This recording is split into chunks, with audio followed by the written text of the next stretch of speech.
everyone. Thanks for sticking with us, and thank you. I just wanted to acknowledge that video brought to you from our sponsor today that made everything possible, Bank of America, so thank you. I'm Sara Kehaulani Goo. I'm the executive editor of Axios Live and New Platforms, and thrilled to have you here along for our final segment. Our last guest is an entrepreneur, a chef, a culinary icon who pioneered the farm-to-table movement and is affecting real change in the restaurant industry to be more sustainable. Please welcome to the stage Alice Waters.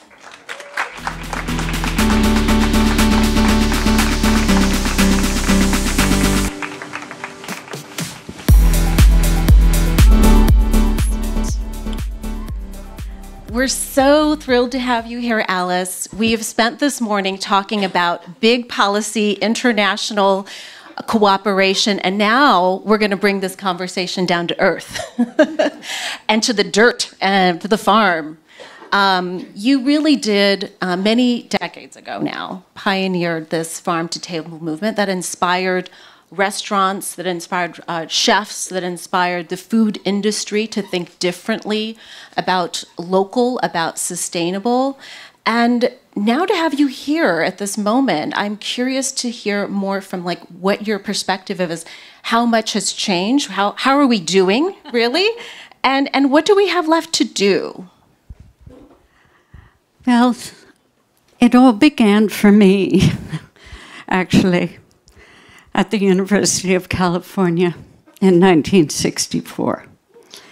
And I was part of the free speech movement and civil rights and Vietnam War. And I heard Mario Savio, who was so eloquent, and he said, you know, education is so important, and everyone should sort of experiment and take classes in different subjects. Everybody should go and travel the world and meet new people and new ideas. So that next year I went to France. And it actually changed my life because I had never been to a place that was so, what shall I say, delicious. But it was way more than that. It was the way people lived their lives. It was like farmers' markets on every street, people sitting along the Seine to go into these beautiful buildings. Even at that time, parents came home to have lunch with their children. And I just thought, what's happening here? I want to really taste this. I traveled up to Brittany. They pulled the mussels out of the water. They steamed them up, and they served them to me. They made crepes.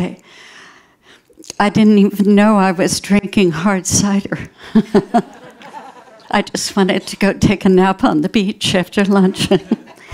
But I understood the power of food.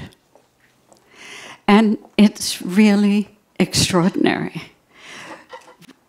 Chez Panisse has been around for 53 years. And we only had one menu when we started. And either they liked the menu or they didn't. And so I had to make it really good. And thank goodness I found a farmer, that would be Bob Kennard, who said his vegetables were more nutritious and delicious than anybody else's. And I laughed. And of course, they were. Because he was practicing regenerative organic farming way back 50 years ago. And he said to us, if I bring the vegetables to you, will you bring your compost of food to me? Because I want to put that into the ground. And it was just the beginning of my real education about how important farmers are and how much I learned over the course of these years. And I can't even begin to tell you. But we learned the most important thing is you cannot have the same thing always. And so when those blueberries are over, they're over till the next year. And I think always when people asked about where I got all the food for the restaurant, I said the word got out that we were willing to pay the real cost to the farmer. And then everybody in California wanted to sell to us. And we got Masimoto's peaches. And we got that person's little nectarines. And we were able to bring those to the table. And it's seasonality that is so critical to taste. And that story is so resonant with people because when we talk about climate change in particular, people, it feels intangible. It can feel like, what do I as a person have to do with this? And one answer is food because we all consume it. A lot of us cook it ourselves. So I guess my question is, you have figured out how to, you've inspired other chefs and other restaurateurs. Now you're moving and have moved for some time into schools. And so what have you learned about how to scale these principles beyond inspiration? How do you take this one farmer, one cooperative agreement that then could speak to how industries can change? Well, I have to say first that I'm a Montessori trained teacher. And I went to learn about it in London in 1968. And she, if you don't know, was the first woman doctor in Italy back there in the 1880s. And she wanted to know why children who lived in poverty and hunger could not learn like other children. And she discovered that our senses are our pathways into our minds, that we need to be touching and tasting and smelling and looking at beautiful things and listening carefully. And I understood that deeply when I was in England. And I still can remember all the trees in Hampstead Heath because we had to trace their leaves. We had to calligraph the name. And it's deep inside me what I learned. And so I applied that, of course, to Chez Panisse. And I burned rosemary out in front of the restaurant just to make you feel like you're coming into the south of France and you're eating the food of that inspired place. But I know that we have globally food and agriculture in common around the world. And I started a project in the Martin Luther King Middle School in Berkeley called the Edible Schoolyard. And get ready to open that up. But this was 30 years ago, and the principal asked me, will you come over and help me figure out how to beautify the school? There were 800 middle school kids speaking 22 different languages at home. And it was a school that was built in 1921 on 17 acres of land. So there was land that had just been wasted over to a vacant lot. And immediately I had the idea. Well, you're a little ahead of my story.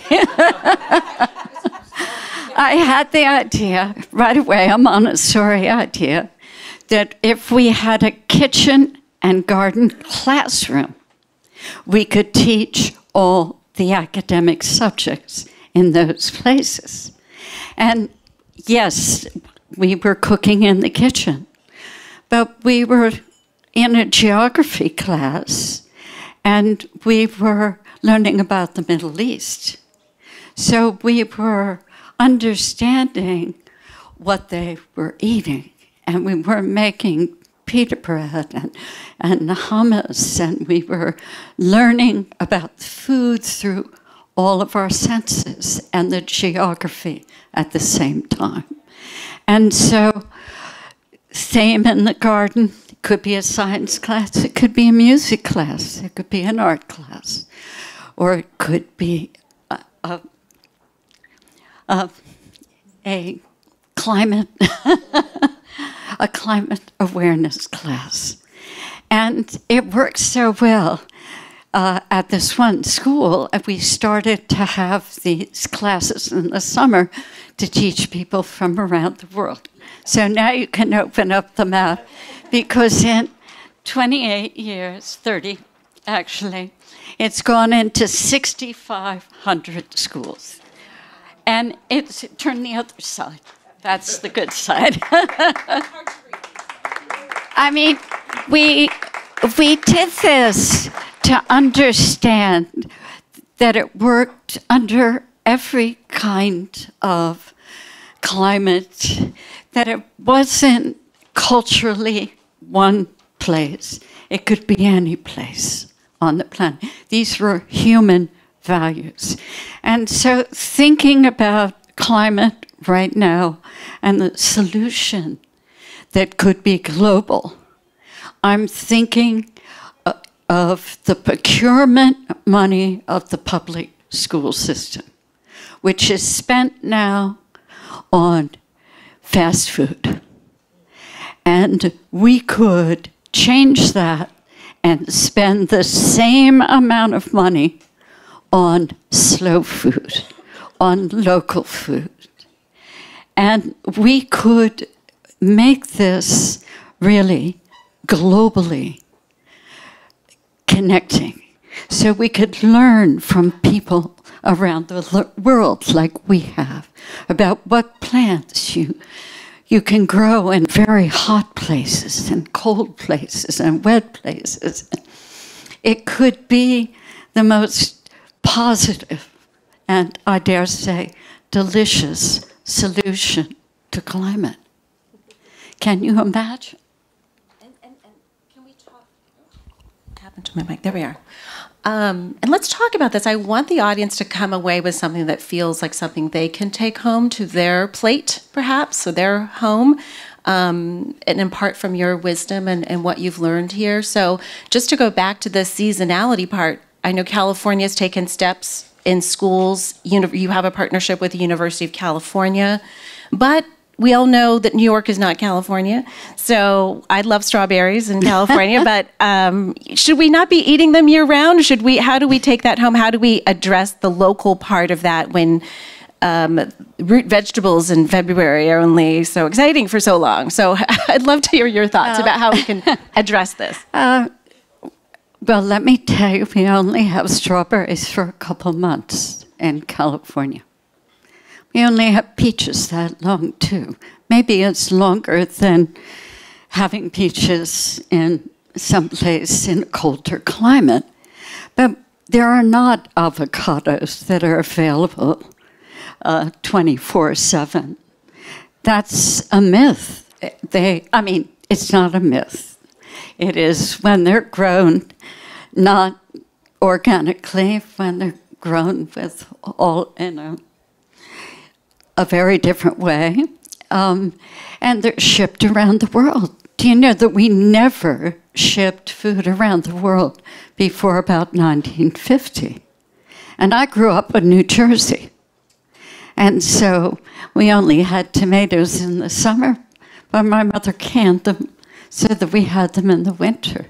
Same with apples. Same with everything. Wasn't so good, the canned asparagus. But when you stop eating everything all the time, you have a really beautiful moment of rediscovering that fruit, that vegetable. And there are certain things that do very well dried, like beans. And there's a world of beans out there. There are worlds of things that can be successfully canned and dried. We have so many. I mean, I love to be able to have dates and things that can be grown in certain places. And maybe we can ship some things successfully. But I like the idea of going to those places and eating those things there. And that's certainly what happened to me in France. I'll never eat those little wild strawberries unless I go up to the mountains in Colorado and pick them myself in the woods in September. But it's that understanding about food. I love that. I love that. We're about to get the hook. This has been great. I have one. We like to end on one fun thing, one final question. I have a controversial question for Alice. When you cook, do you use gas or electric? Be honest. Tell us. Well, that's a hard question to answer because I've, of course, had a gas stove. But I also have a fireplace in my kitchen. And I like to cook in my fireplace most. But I will absolutely change to electric. No question about it. I'm anticipating doing that at Chez Panisse.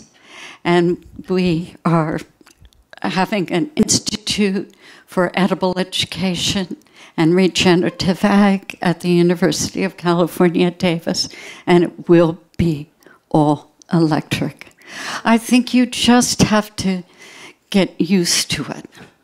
It's not at all impossible. It's just like anything else. You learn to do it because it's important for climate. But I can't believe that I don't have an electric bill anymore in California. I have solar panels, and I have an electric car. And it's amazing that when you do that also, again, you think I've got to hook the car up and recharge, but you also think, do I need to take the car? Maybe I'll walk instead. And it's a beautiful way of being in the world. Again, a sensual awakening of seeing those trees and beautiful flowers and knowing the time of year and the changing of the seasons. Well, that's a great way to end it. Thank you so much to Alice Waters. We're lucky to have you here. Thank you, our audience. One final thank you. She brought the food to our table, literally, which is amazing. I want to thank again our sponsor, Bank of America, that made this all possible. This concludes today's event, this morning's event. We have a lot more events coming later today and tomorrow. The next event starts at noon. If you can join us and come back, that would be amazing. We're going to have Energy Secretary Jennifer Granholm here, as well as Rockefeller CEO Dr. Rajiv Shah and more. So hope you can join us at that one or a future one over the next couple days. Thank you for being here.